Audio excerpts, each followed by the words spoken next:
যুদ্ধক্ষেত্রে অবিস্ফোরিত অবস্থায় পাওয়া মার্কিন ও ইসরায়েলি অত্যাধুনিক অস্ত্র এখন ইরানের সামরিক গবেষণাগারে।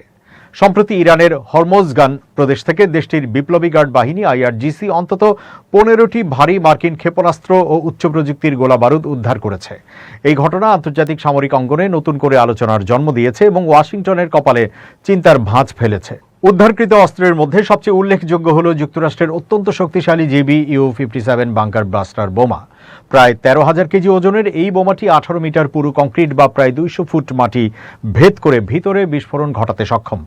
মাটির নিচে থাকা অত্যন্ত সুরক্ষিত ও গোপন স্থাপনা ধ্বংসের জন্য এটি তৈরি করা হয়েছিল।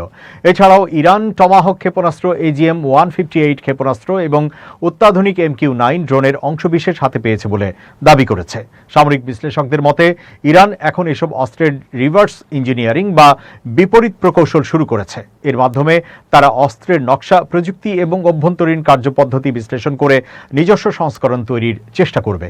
এর আগে 2011 সালে মার্কিন RQ-170 ড্রোন অক্ষত অবস্থায় নিয়ন্ত্রণে নিয়ে ইরান প্রমাণ করেছিল যে তারা বিদেশি প্রযুক্তি আত্মস্থ করতে সক্ষম। বর্তমানে বিভিন্ন যুদ্ধে ব্যবহৃত ইরানের বিখ্যাত শাহেদ ড্রোনের পেছনেও সেই একই প্রযুক্তির প্রভাব রয়েছে বলে মনে করা হয়। ইরানের কট্টরপন্থী সংবাদ মাধ্যমগুলো এই উদ্ধারকৃত প্রযুক্তি রাশিয়া ও চীনের মতো মিত্র দেশগুলোর সঙ্গে ভাগাভাগি করার আহ্বান জানিয়েছে। বিশ্লেষকদের আশঙ্কা, যদি এই উচ্চ প্রযুক্তির গোপন সূত্রগুলো ফাঁস হয়ে যায় তবে বৈশ্বিক সামরিক ভারসাম্যে বড় ধরনের পরিবর্তন আসতে পারে। এতে ভবিষ্যতে মার্কিন প্রযুক্তির হামলা ঠেকানো ইরানের জন্য অনেক সহজ হয়ে যাবে।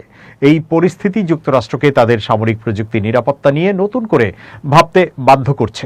মধ্যপ্রাচ্য বিষয়ক বিশেষজ্ঞরা বলছেন, ভবিষ্যতে যুদ্ধক্ষেত্রে ব্যবহৃত অস্ত্রের প্রযুক্তি সুরক্ষায় ওয়াশিংটনকে আরও কঠোর ও নতুন কৌশল গ্রহণ করতে হতে পারে।